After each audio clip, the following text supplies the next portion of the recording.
मेरे भाई बहन, ये कथा आप सभी के लिए बहुत महत्वपूर्ण है। सुनीति का अर्थ क्या होगा? जो नारी, जो पत्नी दूसरे के ऊपर रुचि ना रख करके अपने ऊपर रुचि रखते हैं, और एक नारी जो स्वयं अपने ऊपर रुचि ना रख के दूसरे के लिए सोचती है, ये दो नारी होते हैं।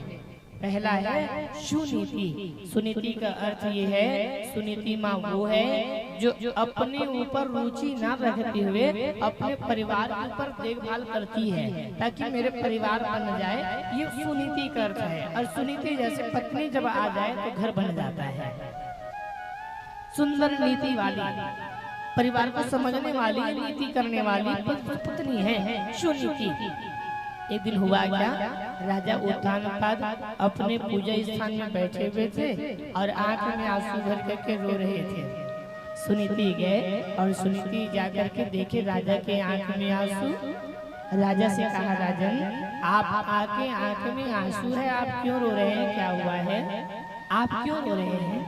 सुनीति, कुछ बात नहीं वो, बस आंख में कचरा आ गया तो आंख में आंसू आ गए। झूठ बोला था सुना, सच बताओ आप काहे रो रहे हैं, क्या हुआ है? तो सुनीति की बात सुनकर के उत्तानपाद राजा कहे, बुरा तो नहीं मानोगी ना? ना राजा, आप बोलिए ना, पत्नी कौन है जो पति के दुख में साथ दे? वो पत्नी है। सुख में तो सब लोग आ जाते हैं भैया, धन है तो सब लोग तुम्हारे पास आ जाएंगे, गरीबी आ जाए तो अपने परिवार वाले भी मुंह मोड़ देगा। सुनीति दुख में जो साथ दे अपने पति के साथ, वो पत्नी हो सकती है। तो राजा ने कहा, हमार इतना दिन हो गए शादी है सुनीति, लेकिन हमारे घर ना एक संतान नहीं है। वो खेत है, खेत में पेड़ है और पेड़ में फल नहीं है तो कोई मतलब का नहीं है। नदी है, नदी में जल का बहाव ही नहीं है तो नदी का कोई महत्व नहीं है। घर बनाए हैं, घर में चौखट ही नहीं, दरवाजा ही नहीं तो घर की कोई मर्यादा ही नहीं है। नर और नारी है, संतान नहीं तो कोई मतलब नहीं है। देखिए मेरे भाई बहन, राजा आंख में आंसू भर के रोने लगा है, कहने लगा, रानी हमारे घर में एक भी संतान नहीं है, अब हम कैसे करेंगे बताओ? अरे इतना बड़ा राज्य है, राज्य कौन संभालेगा? आप ही मुझे बताओ ना। तो सुनीति ने कहा, हम एक बात कहे ना, बोलो ना क्या हुआ है? सुनीति ने कहा, हम सत्य कह रहे हैं, आप बात मानोगे ना? बोले हाँ मानेंगे, बताओ ना क्या हुआ है? सुनीति ने कहा, मेरे गर्भ से एक भी संतान नहीं हो रहा ना?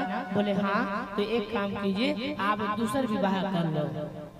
सुनीति ने कहा, दूसरा शादी कर लो। आप क्या कह रहे हैं? बोले हाँ, दूसरा बहन आएगी, गर्भ धारण कर लेगी, संतान आ जाएगी और आपके राज्य को संभालेगा। महाराज आप शादी कर लो।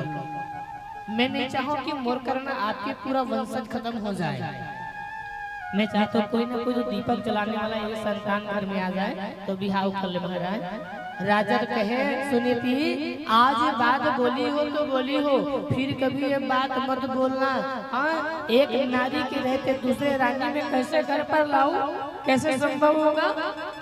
ना हम स्वयं कह रहे हैं ना, आप कीजिए ना विवाह, हम सुमति से रहेंगे, बात मानेंगे। स्त्री हट, बाल हट, इससे कोई हट नहीं है। स्त्री अगर बोले कि मुझे साड़ी चाहिए, दीजिए मतलब दीजिए, अगर नहीं दोगे तो नारी आपसे बात नहीं करेगी, नारी हट है। बाल है, माँ मुझे वो खिलौना चाहिए, नहीं बेटा बहुत रुपया के बहुत पैसा कहे बेटा, नहीं लेबे तो लड़का बीच बाजार में कपड़ा ला गंदा करके भी रो रो के प्राण निकाल दे कि लड़का मानने वाला नहीं है। स्त्री हट और बाल हट बहुत बड़ा हट होता है। नारी ने कहा, आप शादी कर लीजिए, विवाह कर लीजिए। स्त्री ने बहुत बोले, तब जाकर के राजा मान गए और दूसरे गांव गए। एक रानी है और उस रानी का नाम है सुरुचि। पहले रानी का नाम सुनीति, अब जो विवाह करके ला रहे हैं उनका नाम क्या है भैया? सुरुचि। और सुरुचि का अर्थ क्या होगा? स्वस्य रुचिरया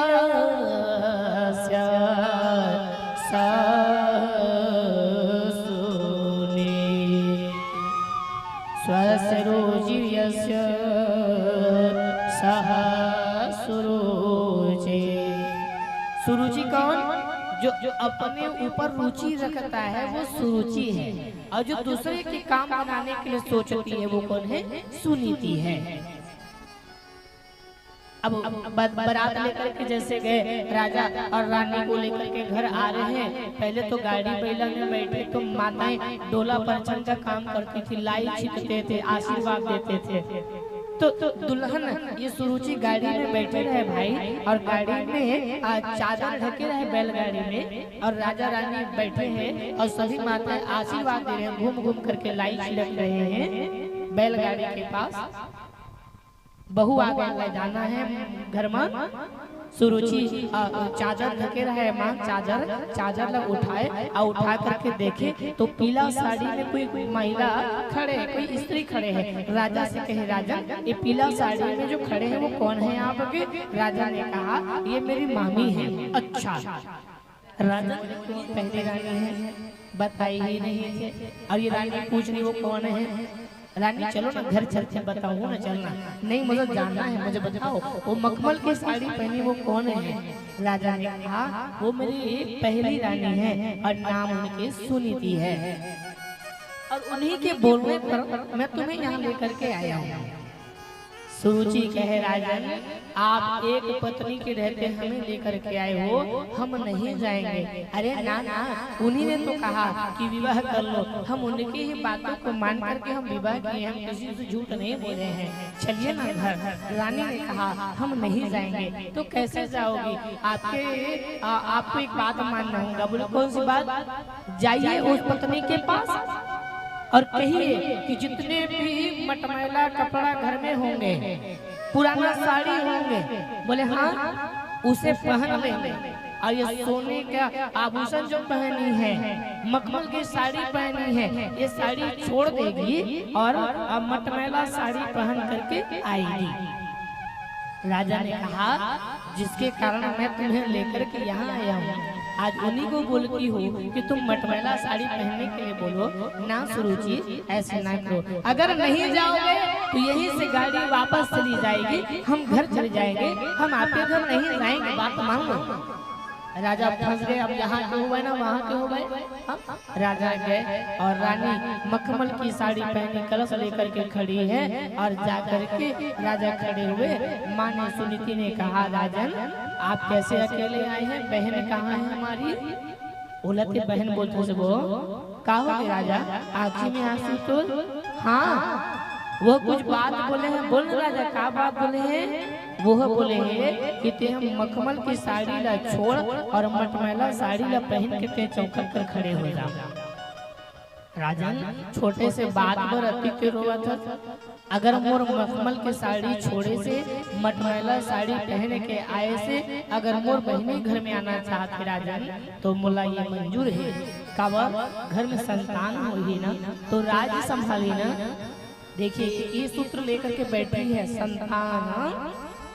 माँ गई और जाकर के मटमैला साड़ी पहन करके आई है मेरे भाई बहन, खड़ी हो गई चौखट के पास कलश लेकर के। राजा गए बैलगाड़ी के पास और वहाँ बैठी सुरुचि। कैसे राजा?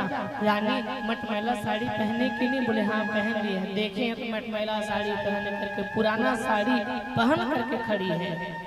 राजा कहने लगे चलो अब चलते हैं रानी। राजा ने कहा नहीं नहीं हम नहीं जाएंगे। तो कैसे? एक बात और मानना पड़ी। कौन सी बात? तुम्हारे घर में